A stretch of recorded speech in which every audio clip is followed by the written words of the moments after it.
Alright guys, so I'm changing the valve stem seals over here, and one of the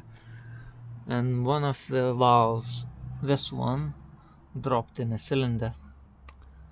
I was like, oh my god, what I'm gonna do? Right, so the way I've got it back is I looked at the diameter of my valve.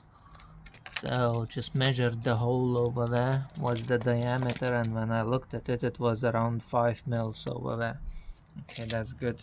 And looked online for a stack of magnets which are slightly smaller than the diameter of the valves.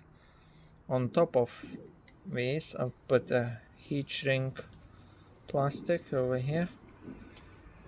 So I've got this now rod made of magnets. All I needed to do is now just get it back through the same hole. So I pushed it in and it easily got up with the magnet. Now I'm holding with another magnet so it doesn't drop again over here. I hope it helps for someone else as well, because it was a bugger to get it back.